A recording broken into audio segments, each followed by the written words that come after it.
Hello hi everyone, welcome back to the channel. എല്ലാവരും സുഖമായിട്ടിരിക്കുന്നു വിശ്വസിക്കുന്നു. ഇന്ന് നമ്മൾ ഒരു ഈസി ചിക്കൻ റെസിപ്പി ആയിട്ടാണ് വന്നിരിക്കുന്നത്. നമ്മുടെ അൽഫാമിന്റെ ഒക്കെ ഒരു സിബ്ലിംഗ് ആയിട്ട് വരും. അപ്പൊ നമ്മുടെ നോർമൽ ഡേയ്സ് അതല്ലെങ്കിൽ ഡയറ്റിലൊക്കെ ഇൻക്ലൂഡ് ചെയ്യാൻ പറ്റിയ ഒരു ഈസി റെസിപ്പിയാണ്. എങ്ങനെയാണ് പ്രിപ്പറേഷൻ എന്ന് നോക്കാം. സോ ഇതിന് നമ്മൾ 2 തരം മസാലയിലാണ് ചിക്കൻ മാരിനേറ്റ് ചെയ്യുന്നത്. സോ അതിന്റെ ആദ്യത്തെ മസാല ആയിട്ടുള്ളതെന്ന് വെച്ച് കഴിഞ്ഞാൽ കുറച്ച് കുരുമുളക് പൊടി, തൈര്, ഉപ്പ്, ഇത് 3 മാത്രം മതി. ഇത് നമ്മൾ 1/2 കിലോ ചിക്കനാണ് ഇവിടെ എടുത്തിട്ടുള്ളത്. നന്നായി കഴുകി വൃത്തിയാക്കിയിട്ടുള്ള 1/2 കിലോ ചിക്കൻ 2 പീസസ് ആയിട്ട് കട്ട് ചെയ്തിട്ടുള്ളത്. നമ്മുടെ ഒരു ക്വാർട്ടർ അൽഫാമിന്റെ ഒക്കെ ഒരു ഷേപ്പിലാണ് നമ്മളിവിടെ കട്ട് ചെയ്ത് എടുത്തിട്ടുള്ളത്. അതിന് മുകളിൽ നന്നായി കഴുകിയ ശേഷം നമ്മൾ കുറച്ച് കട്ട് കൊടുത്തിട്ടുണ്ട്. ആ മസാലയൊക്കെ നന്നായിട്ട് അതിൻ്റെ ഉള്ളിലേക്ക് കടക്കാൻ വേണ്ടിയിട്ടാണ്. സോ നമ്മൾ ഈ ഒരു 3 ഇൻഗ്രീഡിയൻസും കൂടെ നന്നായിട്ട് മിക്സ് ചെയ്ത് ചിക്കൻ്റെ ഉള്ളിലേക്കും പുറമേയും എല്ലാം നന്നായിട്ട് പുരട്ടി വെക്കുക. ഇനി ഇത് നമുക്കൊരു 30 മിനിറ്റ് മാറ്റി വെക്കണം. ആ സമയം കൊണ്ട് നമുക്കൊരു അറബിക് മസാലയും കൂടെ പ്രിപ്പയർ ചെയ്ത് കൊണ്ടുവരണം. സോ അതിനായിട്ട് നമ്മൾ ഒരു പാൻ അടുപ്പത്ത് വെച്ച് ചൂടായി വരുമ്പോഴത്തേക്കിന് അതിലേക്ക് വറ്റൽമുളക്, കറുവപ്പട്ട, കുരുമുളക്, ഏലക്ക, പെരിഞ്ജീരകം, ഇതിൻ്റെ കൂടെ തന്നെ നമ്മുടെ മല്ലി ഉണ്ടെങ്കിൽ മല്ലി കൂടി ഒരു ടീസ്പൂൺ ആഡ് ചെയ്യുക. എൻ്റെ അടുത്ത് മല്ലി ഇല്ലാത്തത് കൊണ്ട് തന്നെ ഞാൻ അവസാനം ഒരു മല്ലിപ്പൊടി ചേർത്തിട്ടാണ് ഇത് വറുത്തെടുക്കുന്നത്. അപ്പോൾ ഇത് ലോ ടു മീഡിയം ഫ്ലെയിമിൽ വെച്ചിട്ട് നന്നായിട്ട് റോസ്റ്റ് ചെയ്തെടുക്കുക. കരിഞ്ഞു പോകാതിരിക്കാൻ വേണ്ടിയിട്ട് പ്രത്യേകം ശ്രദ്ധിക്കണം.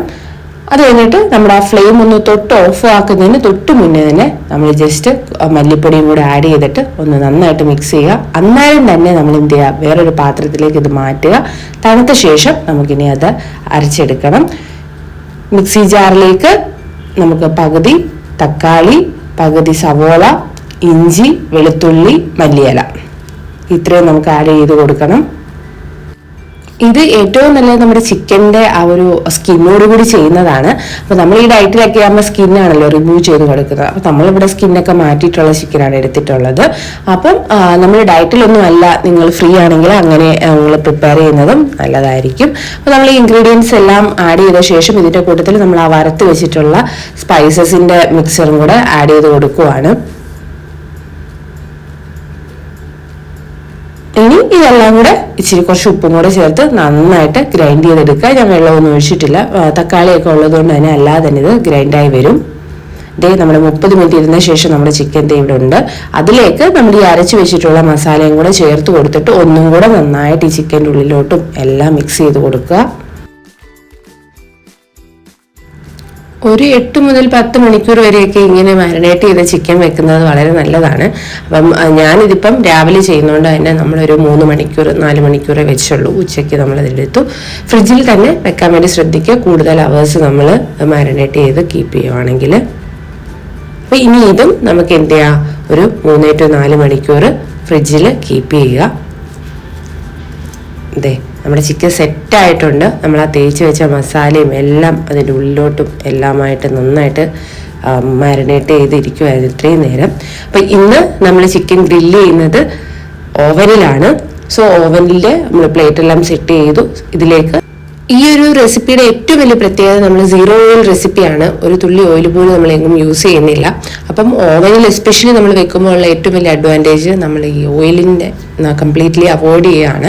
ഇനി ഓവൻ ഇല്ല എങ്കിലും പേടിക്കേണ്ട, നമുക്ക് സാധാരണ പാനിൽ കുറച്ചൊരു ഓയിലൊന്ന് സ്പ്രെഡ് ചെയ്ത് കൊടുക്കണം. എന്നിട്ട് ഇത് വെച്ചിട്ട് അപ്പുറം ഇപ്പുറവും തിരിച്ചിട്ട് നമുക്ക് എന്ത് ചെയ്യാൻ പറ്റും, റോസ്റ്റ് ചെയ്തെടുക്കാൻ പറ്റും. അപ്പം ഞാനിത് നമ്മുടെ ഗ്രില്ല് ചെയ്യുന്ന ആ ഒരു പാത്രത്തിലേക്കാണ് ഇപ്പോൾ വെച്ചിരിക്കുന്നത്. എന്നിട്ട് ബാക്കി ഉണ്ടായിരുന്ന മസാലയും എല്ലാം അതിൻ്റെ പുറത്തായിട്ട് കോട്ട് ചെയ്ത് കൊടുത്തിട്ടുണ്ട്.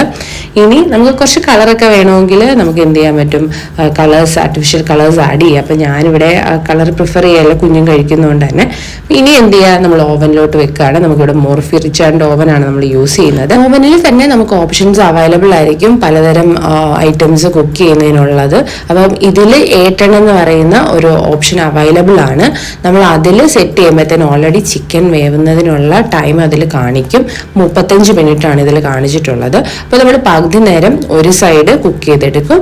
അത് കഴിയുമ്പോൾ നമ്മൾ ഓപ്പൺ ചെയ്തിട്ട് തിരിച്ചിട്ടിട്ട് ബാക്കി പകുതി നേരവും കുക്ക് ചെയ്തെടുക്കും. സോ അങ്ങനെ കംപ്ലീറ്റ് ആയിട്ട് ചിക്കൻ നമ്മൾ കുക്ക് ചെയ്തെടുക്കുകയാണ് ചെയ്യുന്നത്. ഇനി നമ്മൾ അതല്ല പാനിലാണ് ചെയ്യുന്നത്. ഞാൻ പറഞ്ഞ പോലെ തന്നെ കുറച്ചൊരു ഓയിൽ സ്പ്രെഡ് ചെയ്ത് കൊടുത്തിട്ട് തിരിച്ചും മറിച്ച് വിട്ടിട്ട് നന്നായിട്ട് കുക്ക് ചെയ്തെടുക്കുക. ഒത്തിരി ഓയിലൊന്നും ഒഴിക്കേണ്ട കാര്യമില്ല. അപ്പോൾ ഇത്രയേ ഉള്ളൂ, ഭയങ്കര സിമ്പിളായിട്ടുള്ള റെസിപ്പിയാണ്. അപ്പോൾ ഇനി നമ്മൾ ജസ്റ്റ് അത് എടുത്തിട്ട് ഒന്ന് ഡെക്കറേറ്റ് ചെയ്ത് കഴിക്കുക. അപ്പം എപ്പോഴും നമ്മൾ ഇത്തരം റെസിപ്പിയുടെ കൂട്ടത്തിൽ കുറച്ച് സാലഡ്സ് കൂടുതലായിട്ട് കഴിക്കുന്നതും നല്ലതാണ്. നമ്മൾ പറയുന്നത് എത്ര ഹെവി ഫുഡാണെങ്കിലും ആ ഫുഡിൻ്റെ കൂട്ടത്തിൽ ഒരു കംപ്ലീറ്റ് സാലഡ് ഉണ്ടെങ്കിൽ അത് വളരെ ഹെൽത്തി ആയിട്ട് മാറുമെന്നാണ് പറയുന്നത്. സോ അതുപോലെ തന്നെ അപ്പോൾ നമ്മളിത് രണ്ടും ചിക്കൻ എടുത്തു. നമ്മൾ ലഞ്ച് ഇതായിരുന്നു ഒരു ഡേയിൽ. സോ എല്ലാവരും പ്രിപ്പയർ ചെയ്ത് നോക്കിയിട്ട് എങ്ങനെയുണ്ടെന്ന് തീർച്ചയായിട്ടും അഭിപ്രായം പറയുക. കാണുന്ന പോലെ തന്നെ അടിപൊളി ടേസ്റ്റും ലുക്കും എല്ലാം അടിപൊളിയായിരുന്നു.